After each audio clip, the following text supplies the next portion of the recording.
A warm welcome to His Excellency, President Yoweri Kaguta Museveni, the President of the Republic of Uganda, and the Chair of the Non-Aligned Movement. Welcome to this 19th Ministerial Meeting of the Non-Aligned Movement.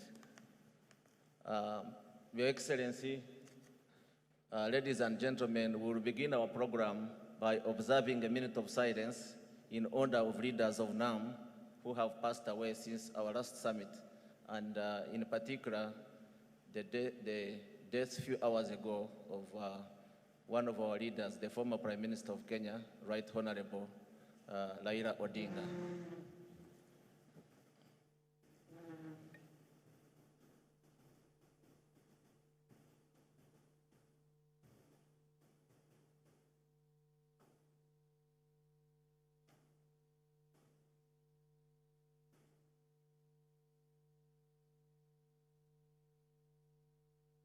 Thank you.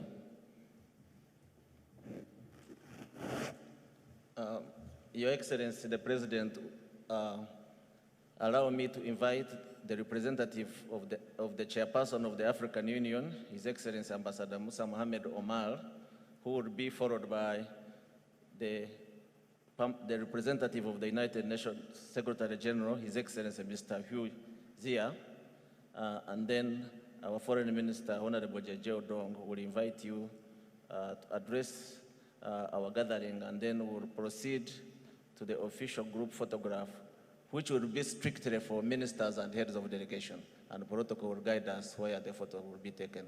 Thank you. The AU can take the floor.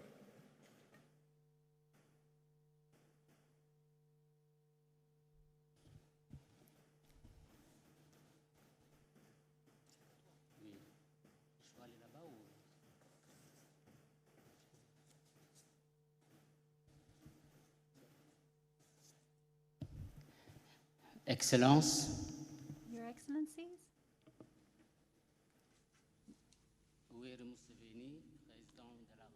Yoweri Museveni, President of the Republic of Uganda, Your Excellencies, ladies and gentlemen, Ministers of Foreign Affairs, ambassadors, civil servants, it is on behalf of the President of the Commission of the African Union, His Excellency Mahmoud Ali Yusuf,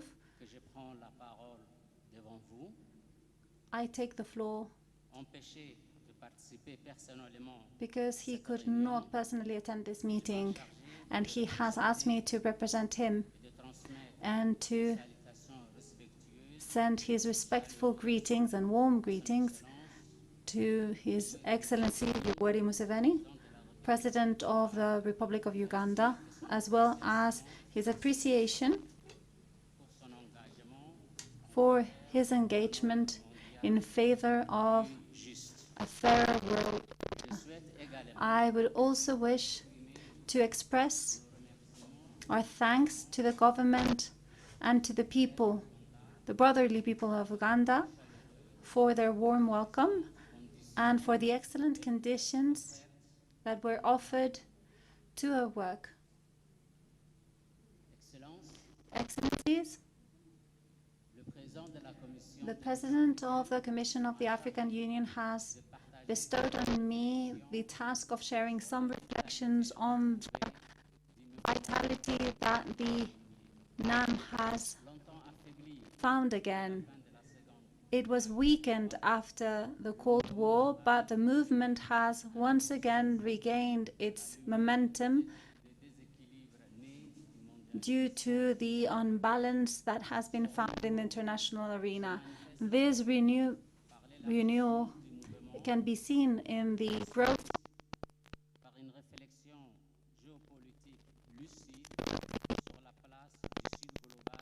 reflection on the place for the global south in the international system that becomes more and more unfair, that is dominated by a weakened multilateralism. The global south is currently looking to reconfigure the world governance so that it really reflects its interests and so that it allows for a fairer participation of all states. Development aid, as it currently stands, has shown its limits. We have to build a new architecture, a new political architecture, economic and financial architecture that is based on agreements and co-responsibility. Those who benefit from the current world order are defending status quo, and the engagements that have been made in the international forums, such as the Paris Agreement after COP27, are not being this situation. The unity of the NAM is still our greatest strength. If we put our efforts in common and our vision with other frameworks such as the 77 plus China, we will be able to influence the construction of a new world order that is fairer. This ministerial meeting has to allow us to evaluate the progress that has been made since the 19th summit and to guarantee that we have concrete means that are mobilized to implement those decisions that have been made. And that has to go through endogenous policies movement, financing, in order to ensure a true strategic autonomy. The African Union reiterates its support to all of the countries and oppressed people who have been impacted by coercive measures, unilateral measures that go against the relevant resolutions of the UN. Those practices not only are hurdles along the way of development, but they weaken the foundings of peace, justice, and multilateralism. The African Union is resolutely engaged to multilateralism, solidarity south to south, and union of the African continent. We are happy to see this new momentum that can be seen in the NAM, which is the real catalyst of a world that is founded on justice, equality, and cooperation. Ladies and gentlemen, excellencies, as a conclusion, I would like to, on behalf of the President of the African Union Commission, my wish for successful deliberations so that this meeting can reinforce the union and the efficacy of collective multilateralism at the service of a more fair, juster world that is in peace and prosperous. Thank you very much for listening.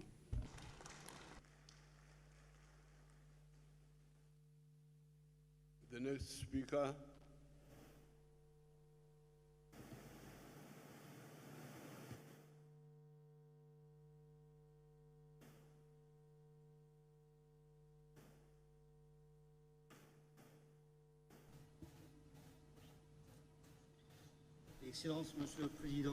Excellencies, Mr. Chair, Yoweri Museveni, President of the Republic of Uganda and Chair of the NAM, His Excellency Jeje Odongo Abubakar, Minister of Foreign Affairs of the Republic of Uganda, and Chair of the Ministerial Meeting of the NAM Coordination Bureau, Excellencies, ladies and gentlemen, dear ministers, distinguished guests, all protocols observed, I would like to congratulate Uganda for its chairmanship of the movement of the non-aligned movement. It is a real pleasure for me to share these few words with you today on behalf of the General Secretary of the United Nations, Antonio Guterres, who has tasked me with representing him here today. The Secretary General would have liked to be here today amongst you all, but prior engagements prevented him from coming here today and have not allowed him to share this day with you. And I also ask you to please receive his warmest greetings as well as his wishes for a very successful meeting. Mr. President, please allow me to thank Uganda's authorities for the excellent organization of this summit and for the brotherly warm welcome that they have shown to us since our arrival. Excellencies, ladies and gentlemen, ministers, distinguished guests, has contributed in a significant way to the efforts made to promote diplomacy, dialogue, and cooperation between the peoples and of the South who aspire to be emancipated, and has engaged itself to economic development, a common development economy. And in that sense, I would like to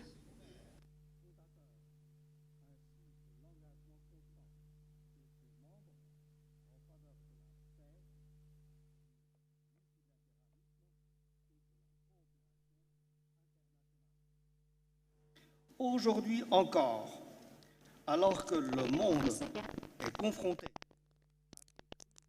crises of different shapes and forms that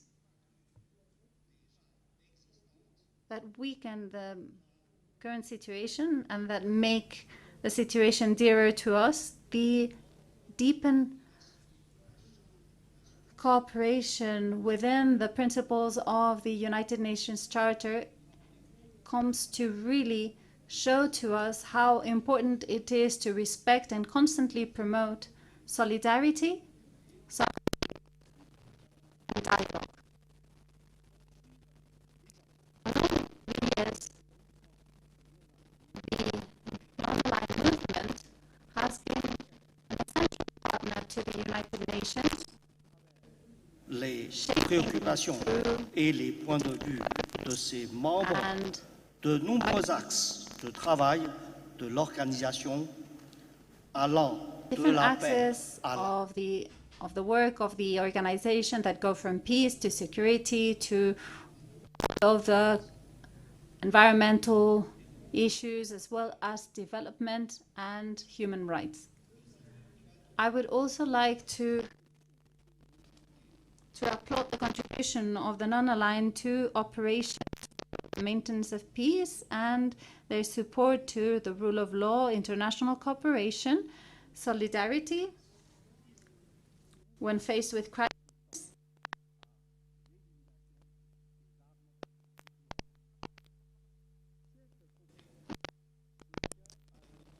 is held at a moment where the world is Les défis subsistent sans être exhaustif. Je voudrais mentionner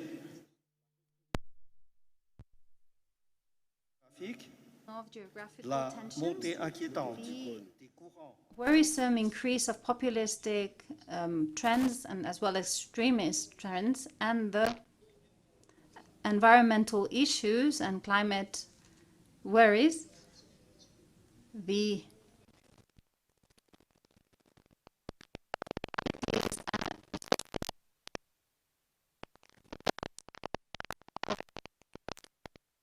countries, and those difficulties that are linked to debt and to access to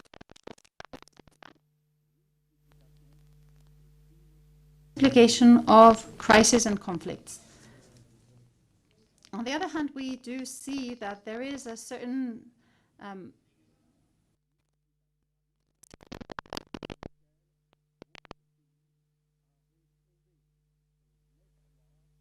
et des appels de plus en plus nombreux en faveur de l'isolationnisme.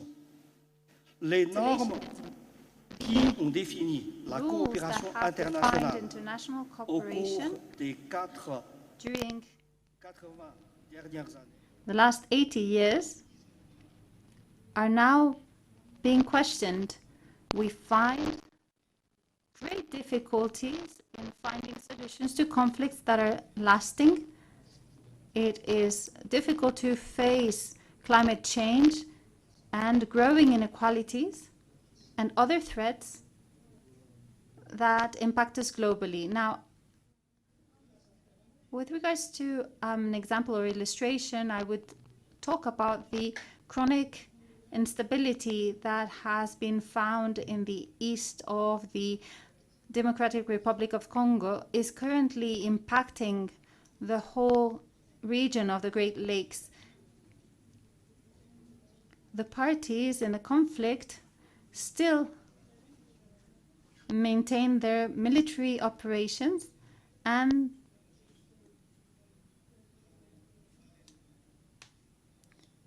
we can see the tangible results of that situation in the suffering of the population. The humanitarian situation and the violations of human rights are still alarming,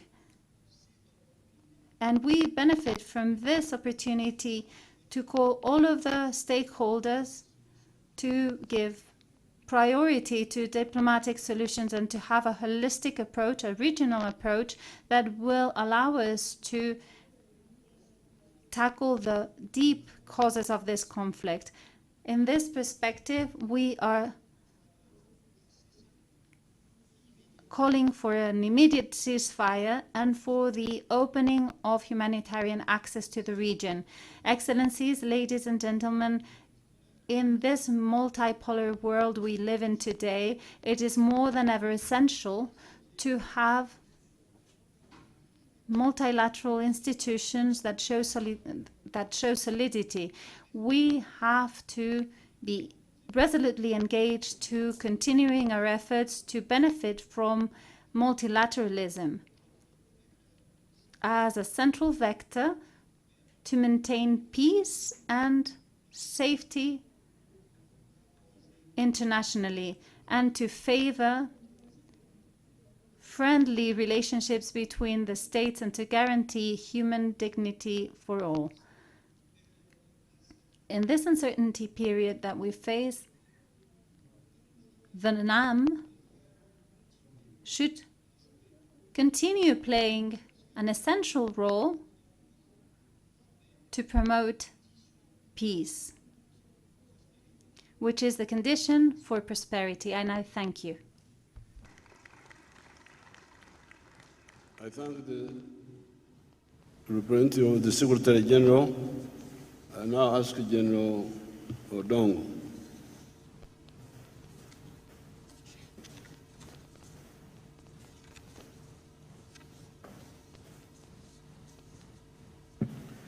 Your Excellency, President Yoweri Museveni, President of the Republic of Uganda and Chairman of NAM, Your Excellencies, the Ministers and Heads of Delegations, Your Excellencies, the Ambassadors, Your Excellencies, invited guests, ladies and gentlemen. Your Excellency, we know you are in the middle of your campaign trail. We are therefore honored that you have had to break it off in order to come and share with us words of wisdom and indeed to officially open the 19th Midterm Ministerial meeting. Your Excellency, it is my honor now to invite you to speak to us. Your Excellency, welcome.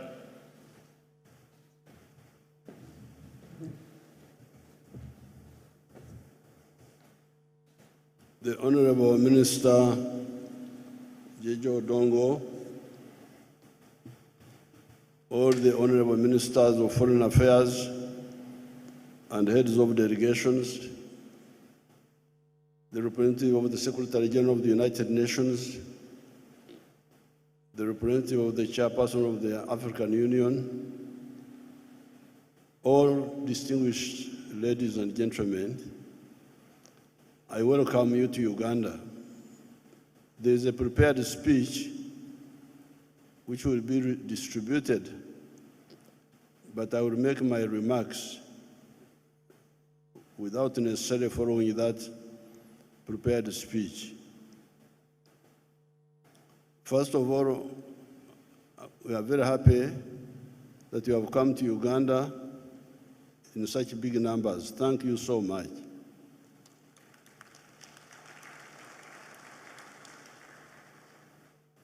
Secondly, we want to thank you for having honored us with chairing the NAM for this period. Thank you for putting so much trust in us. Thank you. When I look at what's happening in the world, I feel quite sorry because people are behaving as if life has just started. Yet, the human race has been here for 4.5 million years. Most of that time, the human beings were living only in Africa. So I normally like to joke with friends that all of you here are former Africans, all of you.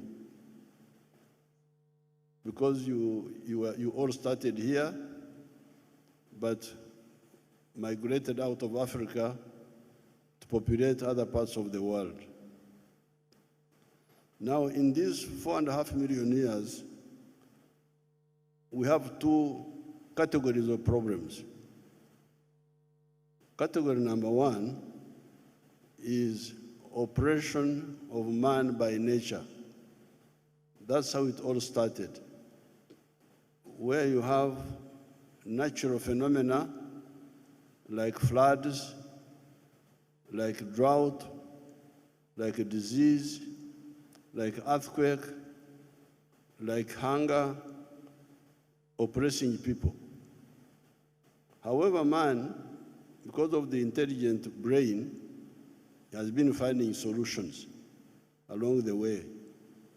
Started by making primitive tools to solve some problems. Then,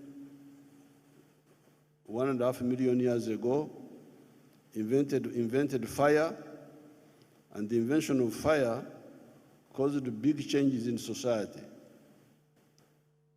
That's how people stopped from living in trees and started living in caves. And that's why we here in Uganda, we regard the development of science and technology as the primer of human change, of societies, of changes in society. So therefore, all this time, when the different societies improve capacity to control the extremes of nature, improve science and technology, domesticate agriculture, like happened many years ago, then invention of iron, then the invention of the steam engine, and the other subsequent changes, the Industrial Revolution, we should feel happy for the whole of humanity. We should not be selfish that we should monopolize technology and advancement and affluence. When China was transforming, although we were far from China, we benefited from the changes in China. I remember in 1986, the price of steel had gone down to $200 per ton. And when we were trying to develop our steel industry here, we were told that no, don't bother with the steel industry because there is no demand for steel in the world. That there is a glut, what they call the glut. There's too much steel for your industry to be economic. This was, however, false.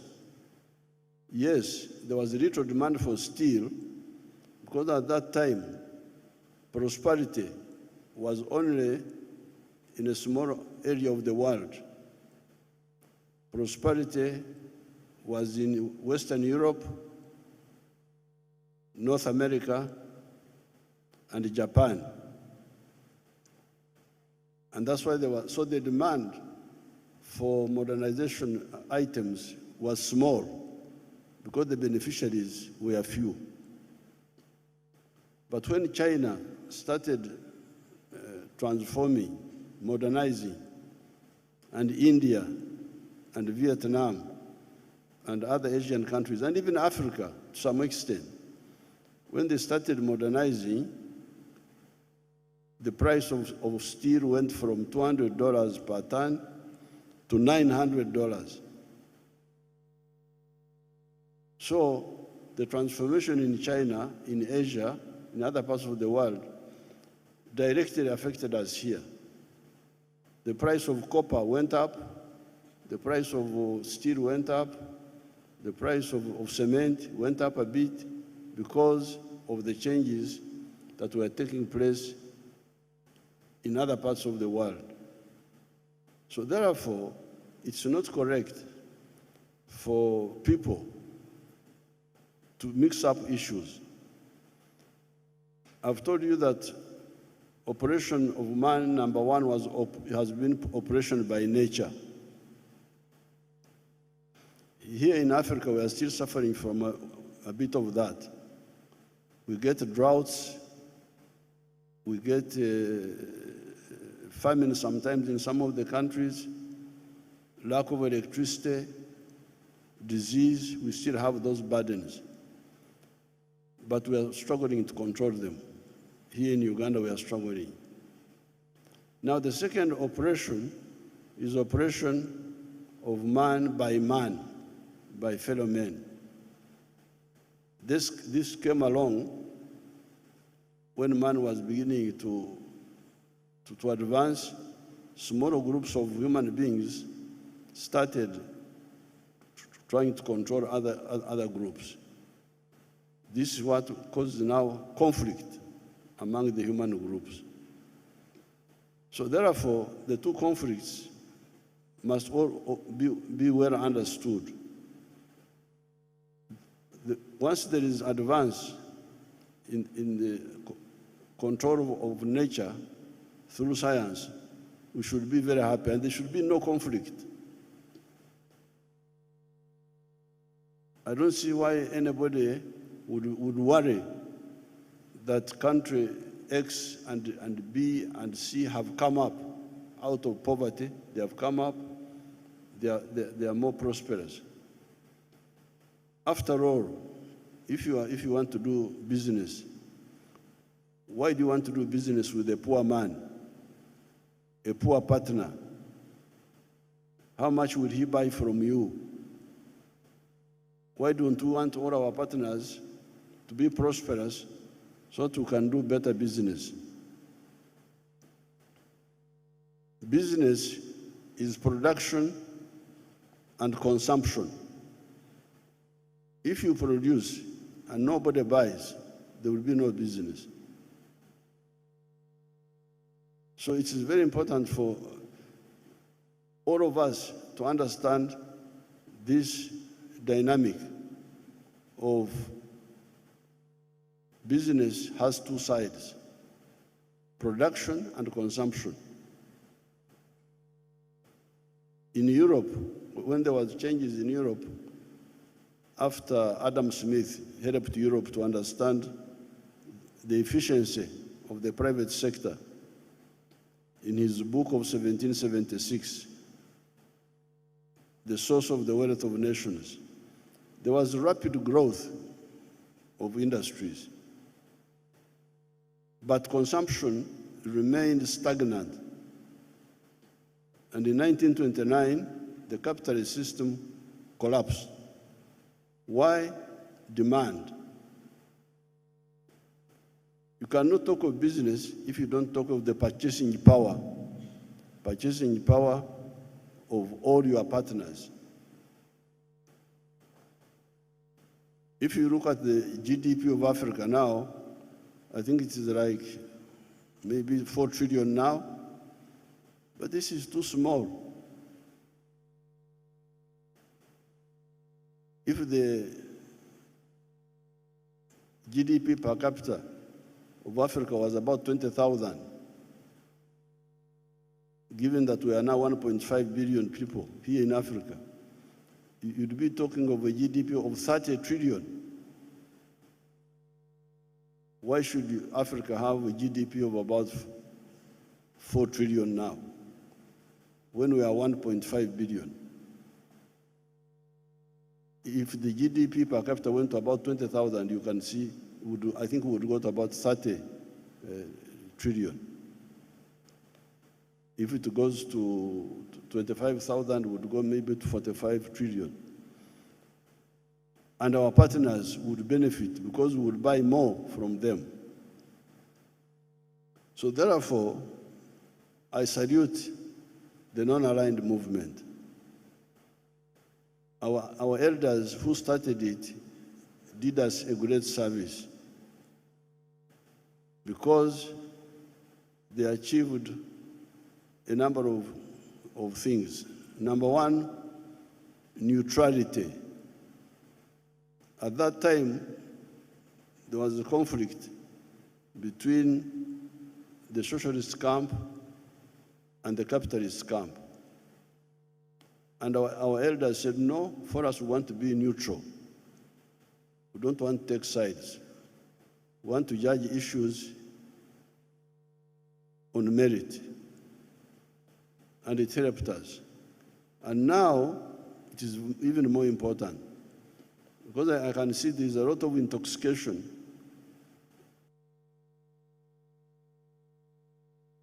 There's a lot of intoxication with the wrong ideas in the world.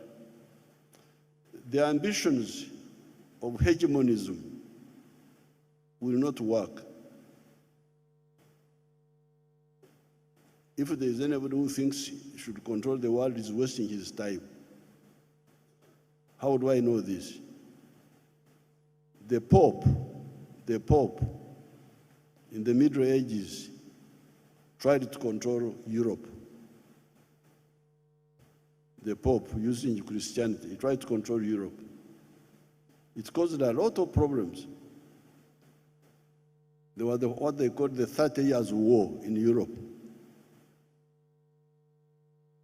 When one of the kings of Europe, of England, wanted to become a Protestant, but the Pope would not allow anybody to change from Catholicism.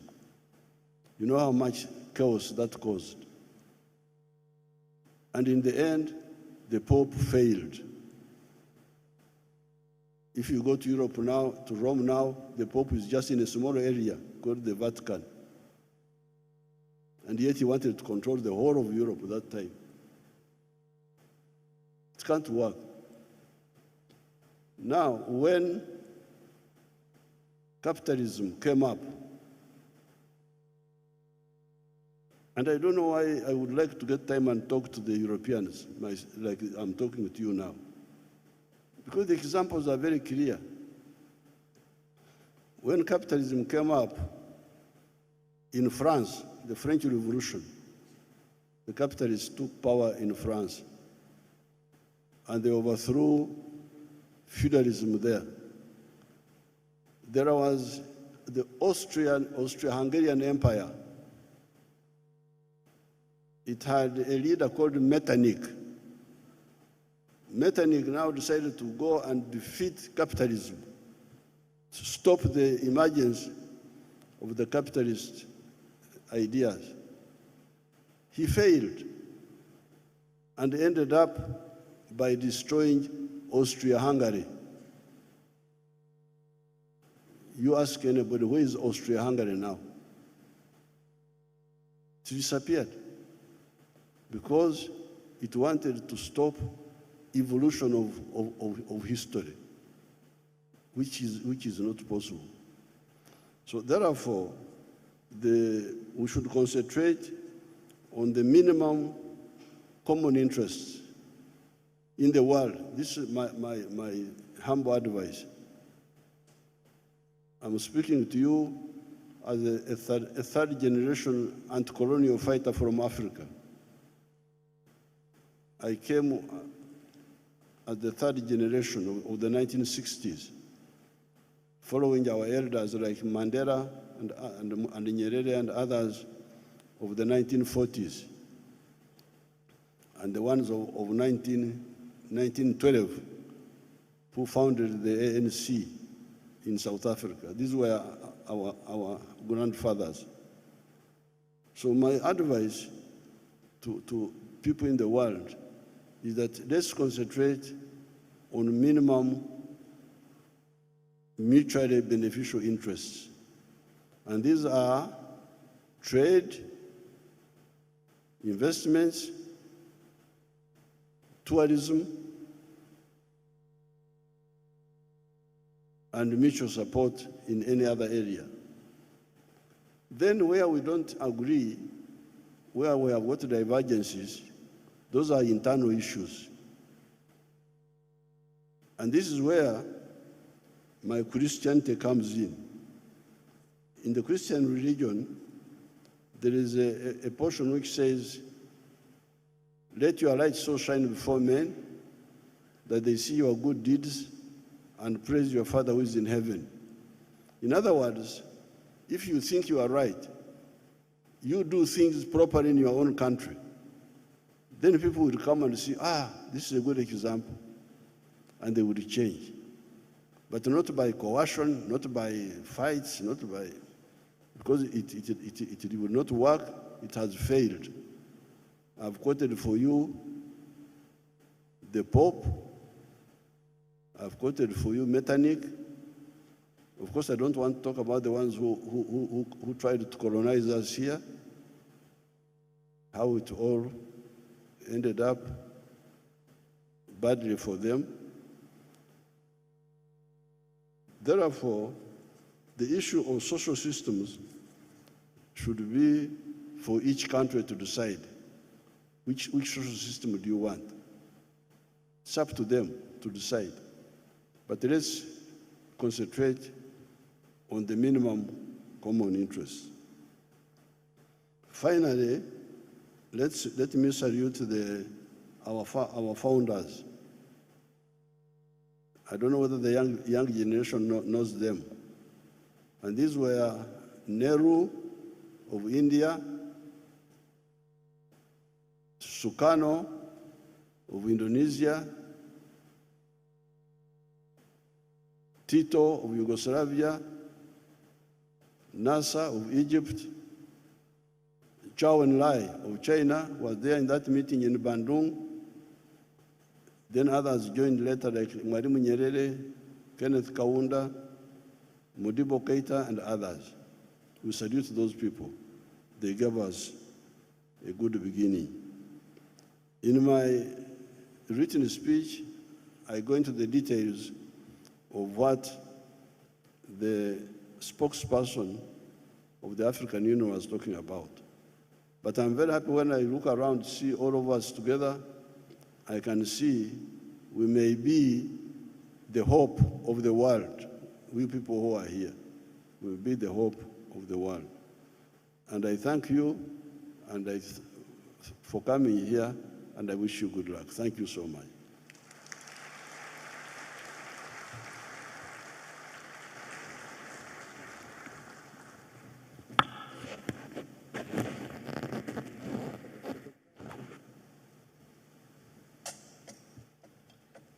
Your Excellencies, ladies and gentlemen, we are now going for a family group photo for strictly heads of delegations.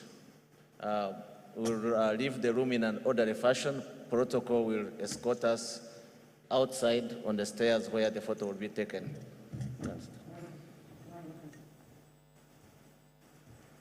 So we can meet outside there. Okay,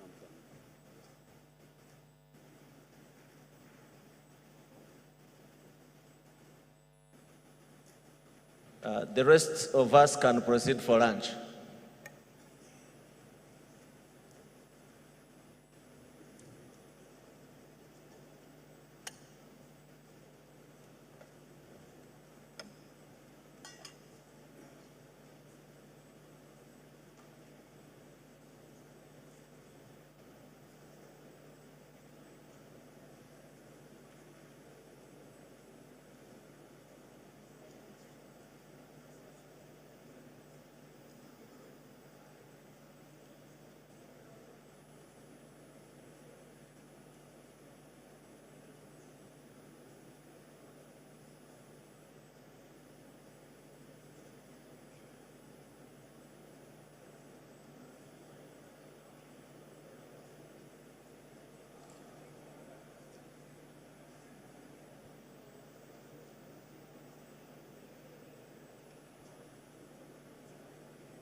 Well, President Yoweri Museveni has officially opened the 19th midterm ministerial assessment of the 19th NAM summit.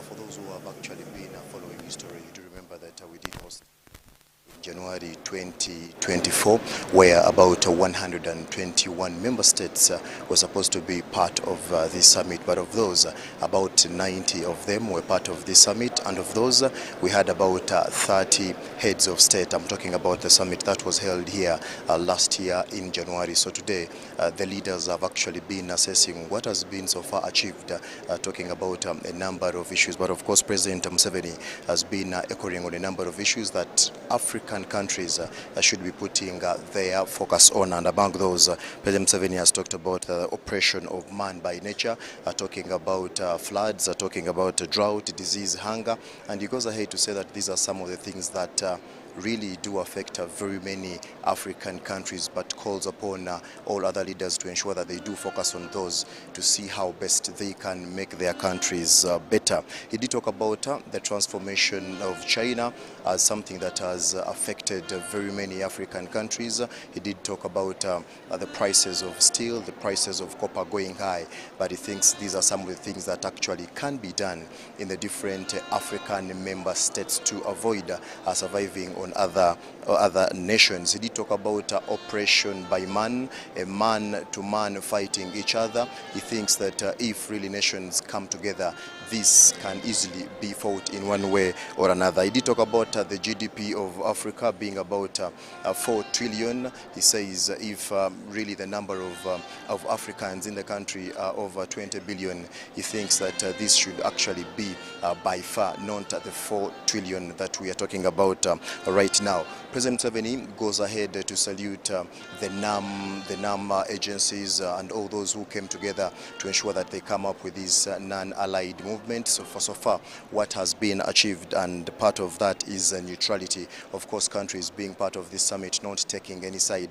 talking about the power blocks. He did talk about each of the member countries concentrating on their mutual interests, that is trade, tourism, and any other mutual support that can easily come in there, saying that countries should avoid involving themselves into issues that are happening in other member countries. He thinks this can easily be achieved in one way or another. For those who have been following history, if you do remember, 5 principles were formed to see that countries that are aligned to this summit should be in position to follow. And some of those 5 mutual principles is mutual respect for each other's territorial integrity and sovereignty. There is a mutual non-aggression. There is a mutual non-interference, that is in domestic affairs, equality and mutual benefits, but also peaceful coexistence. President Museveni thinks if these are followed, Africa will be a very very better place to be. If you do remember, the NAM Summit is next to the United Nations organization when it comes to the different engagements that have been held, and Uganda being President Museveni being the chairperson of the NAM Summit. And that time when Uganda did host this in January last year, that is in 2024, you do remember very well, we did also host the G77 plus China Summit. It is very important. So what is left to see is whatever has been agreed upon in this summit. Earlier on, we did have a closed door meeting. A number of issues were actually agreed upon by the different member countries and the heads of delegations. We do have different diplomats who are in this very particular place. They have agreed on a number of issues. What we wait to see is how best all whatever has been discussed will be put into place. Back to you at the broadcast house.